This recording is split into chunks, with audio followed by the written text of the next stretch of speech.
দক্ষিণ দমদমের বেদিয়াপাড়ায় রঞ্জিত কর্মকারকে পুড়িয়ে খুনের চেষ্টার অভিযোগ কাউন্সিলর মৃন্ময় দাস ঘনিষ্ঠদের বিরুদ্ধে। এই ঘটনায় গ্রেফতারিও হয়েছে। আর এবার কাউন্সিলর মৃন্ময় দাসের বিরুদ্ধে থানায় অভিযোগ দায়ের করেছেন আক্রান্তের পরিবার। কি অভিযোগ উঠছে তার বিরুদ্ধে, আক্রান্তের পরিবার কি জানিয়েছে থানায়, কথা বলবো। অনুপ রয়েছে সঙ্গে। অনুপ, কাউন্সিলর মৃন্ময় দাস তার বিরুদ্ধে কিন্তু পরিবারের পক্ষ থেকে ব্যারাকপুর পুলিশ কমিশনার সেখানে অভিযোগ দায়ের করা হয়েছে। তার কারণ নাগেরবাজার থানায় কাউন্সিলরের বিরুদ্ধে অভিযোগ নেওয়া হচ্ছিল না, এমনটাই জানতে পারা যাচ্ছিল। তার পরবর্তীতে তারা সিদ্ধান্ত নেয় ব্যারাকপুর যে পুলিশ কমিশনার সেখানে গিয়ে কিন্তু কাউন্সিলরের নামে তারা অভিযোগ জানাচ্ছে। এই যে গোটা ঘটনা, সেই ঘটনার পিছনে একেবারে পুরোভাবে কিন্তু জড়িত এই কাউন্সিলর মৃন্ময় দাস, এমনটাই পরিবারের অভিযোগ। তার কারণ প্রথম থেকেই কিন্তু একেবারে বলা হচ্ছে যে ঘটনা ঘটে রঞ্জিত কর্মকার সেদিনকে কিন্তু এই ঘটনার পরে তারা জানিয়েছিল তারা একেবারে কাউন্সিলরের লোক, সেই কারণে কিন্তু তাদের কিছু হবে না। আর কাউন্সিলের নির্দেশ রয়েছে এমনটাও বলা হয়েছিল, অভিযোগ করতে উল্লেখ রয়েছে। এবং গোটা যে ঘটনা তার পরবর্তীতে পরিবারের পক্ষ থেকে অভিযোগ করা হয়েছিল শুধুমাত্র এই ঘটনা নয়, পরবর্তীতে তাদের বাড়িতে এসে কাউন্সিলর অনুগামী লোক পাঠিয়ে হুমকি দেওয়া, কখনো মুখ বন্ধ রাখার পরামর্শ, কখনো বা মুখ বন্ধ রাখার জন্য টাকা দিয়ে চাপ দিয়ে মুখ বন্ধ রাখা হচ্ছিল, এরকম পরিবার বারবার অভিযোগ করছিল। শেষমেশ যে স্বীকারোক্তি একেবারে রঞ্জিত কর্মকার, সেখানে কিন্তু কাউন্সিলর যে টাকা দিয়ে নাম বাদ দেওয়ার কথা বলছিল তার যে ঘনিষ্ঠ সুমন বন্দ্যোপাধ্যায় এলাইস বাগান, সেখানে কিন্তু আরো স্পষ্ট হয়। এবং সেখান থেকেই পরিবার মনে করছে হুমকি থেকে শুরু করে এই যে গোটা ঘটনা, সেই ঘটনার পিছনে কিন্তু কাউন্সিলর মৃন্ময় দাসের হাত রয়েছে এবং তিনি তার নির্দেশেই গোটা ঘটনা ঘটেছে, এমনটাই বলা হচ্ছে। এবং এখনো তারা আতঙ্কের মধ্যে রয়েছেন এমনটা জানাচ্ছে এবং বলা হচ্ছে এই সময় বর্তমানে তারা এই পরিস্থিতি কিন্তু পরবর্তী সময় দেখে নেওয়ার হুমকি দেওয়া হচ্ছে। সেই কারণে পরিবারের পক্ষ থেকে তারা নাগেরবাজার থানায় অভিযোগ দায়ের করতে গিয়েছিল, কিন্তু নাগেরবাজার থানার পুলিশ কিন্তু কাউন্সিলরের বিরুদ্ধে অভিযোগ নিচ্ছিল না বলে এমনটাই জানায়। তারপরে শেষমেশ তারা ব্যারাকপুর পুলিশ কমিশনার সেখানে কিন্তু অভিযোগ জানিয়েছে এবং কাউন্সিলরের বিরুদ্ধেই অভিযোগ জানিয়েছে। যদিও এই ঘটনার পরবর্তী ক্ষেত্রে এখনো পর্যন্ত কোনো রকম প্রতিক্রিয়া পাওয়া যায়নি কাউন্সিলর মৃন্ময় দাসের, তার সঙ্গে যোগাযোগ করা যাচ্ছে না। এই ঘটনা পরিবারের পক্ষ থেকে বলা হচ্ছে মৃন্ময় দাস প্রথম থেকেই জড়িত রয়েছে এবং তার নির্দেশেই গোটা ঘটনা রয়েছে এবং সেই কারণে ধামাচাপা দেওয়ার চেষ্টা করেছিল, মূল যে অভিযুক্ত তাকে নাম বাদ দেওয়ার চেষ্টা করেছিল। এই পুরোটা বিষয়টাই কিন্তু একেবারে কাউন্সিলের হাত রয়েছে এমনটাই পরিবার অভিযোগ করছে। সেই অভিযোগের ভিত্তিতে কাউন্সিলের নামে ব্যারাকপুর পুলিশ কমিশন সেখানে কিন্তু অভিযোগ দায়ের করা হয়েছে। ধন্যবাদ অনুপ।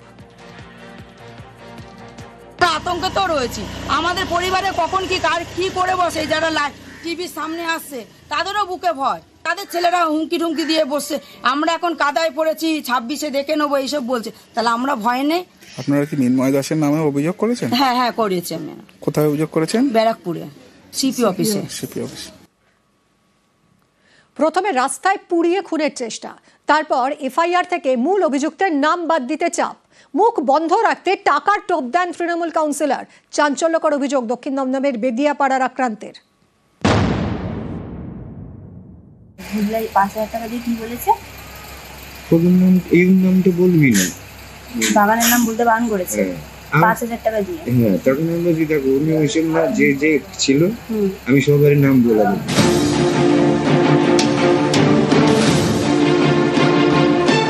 ইনি রঞ্জিত কর্মকার, দক্ষিণ দমদমের বেদিয়াপাড়ার বাসিন্দা। গত বুধবার এই রঞ্জিত কর্মকারকে পুড়িয়ে খুনের চেষ্টার অভিযোগ ওঠে। নাগেরবাজার থানায় অভিযোগ জানানো হয় স্থানীয় তৃণমূল কাউন্সিলরের ঘনিষ্ঠ বলে পরিচিত 3 জনের নামে। আরজিকর হাসপাতালের বেডে আক্রান্ত, তাঁর মুখে শোনা গেছে 2 জনের নাম, বুবলাই এবং বাগান। আক্রান্তের পরিবারের দাবি এই বুবলাই হলেন স্থানীয় তৃণমূল কাউন্সিলর মৃন্ময় দাস, আর বাগান হলেন কাউন্সিলরের ঘনিষ্ঠ বলে পরিচিত সুমন বন্দ্যোপাধ্যায়। 5,000 টাকা দিয়ে কি বলেছে? এই নামটা বলবি না, বাগানের নাম বলতে বারণ করেছে।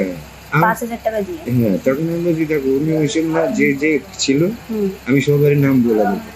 চাই আমার ছেলে আগুন ধরিয়েছিল খোকু আর ওই বাগান আর ওই সাগর, এই 3 জনই হচ্ছে আগুন ধরেছে মেন। আর 5,000 টাকাটা দিয়েছে, বলেছে বাগানের নাম বলতে না, লাস্টে এসে আমাকে টাকা দিয়ে গেছে। আমার যাই বললো উনি এসে আমাকে টাকা দিয়ে গেছে, দিয়ে বাগানের নাম মুখ চাপিয়ে দিতে বলেছে। মেন দোষী তো মৃন্ময় দাস, উনিই তাহলে করিয়েছে।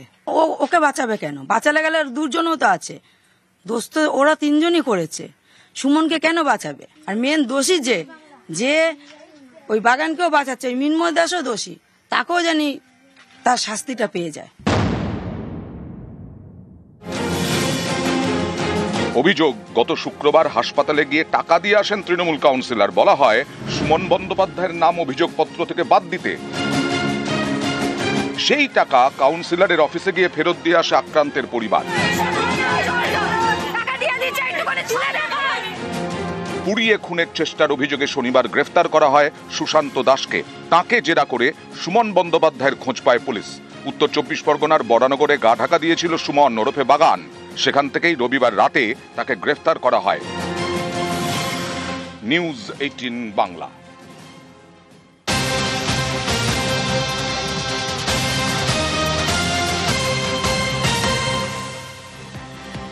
কাউন্সিলর মৃন্ময়ের ভোল বদল, ধৃত সুমন তৃণমূল কর্মী নয় বলে দাবি। মৃন্ময়ের বক্তব্যের ভিডিও ক্লিপ ভাইরাল। সোশ্যাল মিডিয়ায় ভিডিও পোস্ট কাউন্সিলরের। 22 অক্টোবর বেদিয়াপাড়ায় পুড়িয়ে খুনের চেষ্টা। রঞ্জিত কর্মকারকে খুনের চেষ্টা মৃন্ময় ঘনিষ্ঠদের। তখন ভুল বোঝাবুঝিতে দুর্ঘটনা দাবি করেছিলেন কাউন্সিলর। এলাকার সকলেই তৃণমূল কর্মী বলেও দাবি করেন মৃন্ময়। 180 ডিগ্রি ভোল বদল এখন মৃন্ময় দাসের। ধৃত সুমন বন্দ্যোপাধ্যায়কে কর্মী মানতে নারাজ।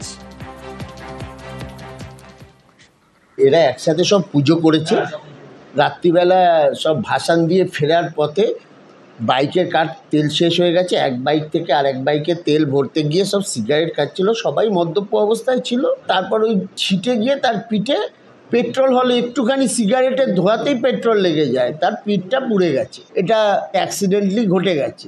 কলোনির ছেলেরা সাধারণত সবাই তৃণমূলের ছত্রছায়ায় থাকে বা তৃণমূল সংগঠন করে। এই নিয়ে রাজনৈতিক রং কিছুজন লাগাবার চেষ্টা হচ্ছে, এখানে কোনো লাভ হবে না, এখানে কোনো রাজনৈতিক রং নেই। তারকনাথ কলোনিতে কালী পুজোর ভাসানকে কেন্দ্র করে ওই কলোনির মানুষরাই কয়েকজন একটি অপ্রীতিকর ঘটনা ঘটান। তারা কেউই আমাদের দলের সাথে যুক্ত নয়। প্রশাসনের মতো কাজ করবে এবং যারা দোষী তাদের শাস্তির ব্যবস্থা করবে। রামপুরহাটে নির্যাতন খুনে আজ চার্জ গঠন। 28 অগস্ট নিখোঁজ হয় 7ম শ্রেণীর ছাত্রী। ছাত্রীকে নির্যাতনের পর টুকরো টুকরো করে খুন। গ্রেফতার করা হয় অভিযুক্ত শিক্ষক মনোজ পালকে। নিখোঁজ হওয়ার 20 দিন পর উদ্ধার হয় দেহাংশ। ঘটনার 10 দিনে চার্জশিট জমা দেয় পুলিশ। আজ রামপুরহাট মহকুমা আদালতে চার্জ গঠন। আদালতের পথে নির্বিকার অভিযুক্ত শিক্ষক। নিজেকে নির্দোষ দাবি অভিযুক্ত মনোজ পালের। সঙ্গে রয়েছে অক্ষয়, আরো জানাতে পারবে অক্ষয়। দেখো, তোমাকে জানিয়ে রাখি, গত 28 আগস্ট এই 7ম শ্রেণীর ছাত্রী 16 সেপ্টেম্বর রামপুরহাটের যে কালীডাঙ্গা গ্রাম, সেই গ্রাম সংলগ্ন জলাজমি থেকে উদ্ধার হয় পচা গলা দেহাংশ এবং টুকরো টুকরো মৃতদেহ। এই ঘটনার পর মৃতদেহ উদ্ধারে 10 দিনের মাথায় চার্জশিট জমা করেছিল রামপুরহাট থানার পুলিশ এবং অভিযুক্ত মনোজ কুমার পালকে আদালতে পেশ করেছিল। সেই মতো আজকে চার্জ গঠনের দিন ধার্য করা হয়েছে আদালতের পক্ষ থেকে। সে মতো আজ সকালে অভিযুক্ত শিক্ষক মনোজ কুমার পালকে রামপুরহাট মহকুমা আদালতে পেশ করা হয়েছে। যদিও ওই অভিযুক্ত শিক্ষক তিনি একদম আদালতে যাওয়ার সময় তিনি দাবি করেন যে তিনি নির্দোষ, আদালতে সেটি প্রমাণ করবেন। তবে এই যে ছাত্রীর মৃতদেহ টুকরো টুকরো উদ্ধার হয়েছিল, তবে দেহের বাকি অংশ কিন্তু এখনো পর্যন্ত উদ্ধার হয়নি এবং আদালতে তাকে পেশ করা হয়েছে। আজকে চার্জ গঠনের দিন ধার্য করা হয়েছে। ধন্যবাদ। নির্দোষ কোর্টে প্রমাণ করব, নির্দোষ। আর কে ছিল? আর কে ছিল? আর কে ছিল? আর কে ছিল? আর কে ছিল? আর কে ছিল? আর কে ছিল?